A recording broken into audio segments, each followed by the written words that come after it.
in terms of what we record to these days, once again, it really is dependent on what the project's going to be used for.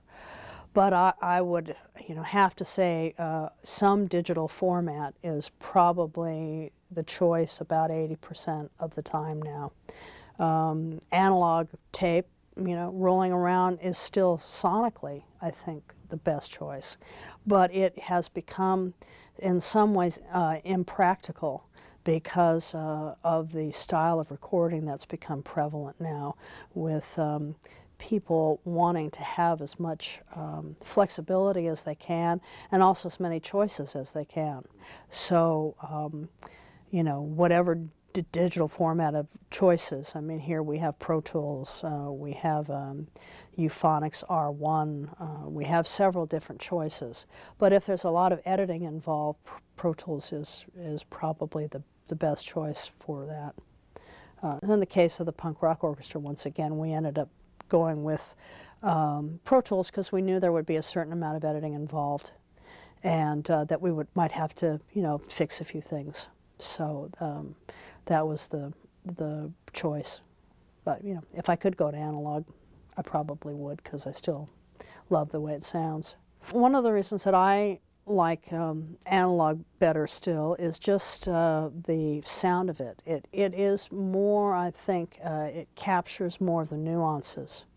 And as digital recording gets better, it's better at capturing those things.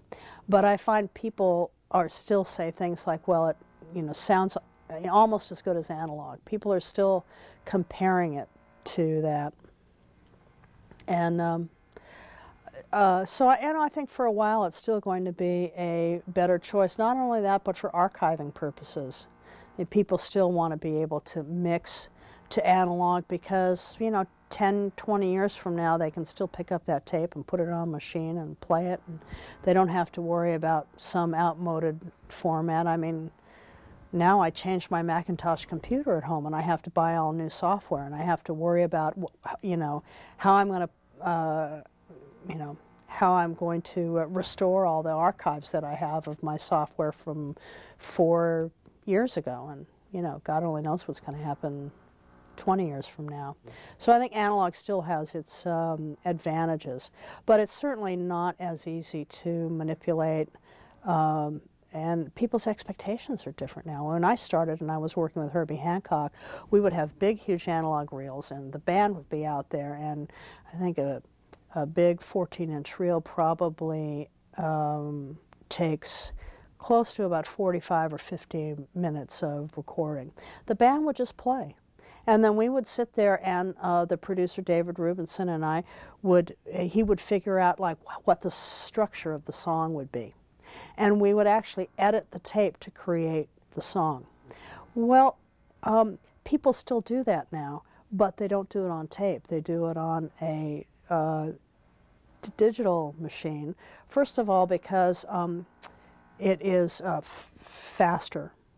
And it's less expensive to do it that way. And there's probably more edits you can make on a digital machine than you can make on an analog machine, because you can sit there and fudge with things in a way that you couldn't. So that's some of the reasons why you might choose one over the other. But I would have to say, in fact, we were talking last year, 2003. So I think the first year that we've probably really seen a huge decrease in the amount of analog recording that we've done. Other studios experienced that several years ago that are doing much more pop and rock stuff than we are. But, and I would imagine in '04 we might not see one analog project. Might be the last year for that.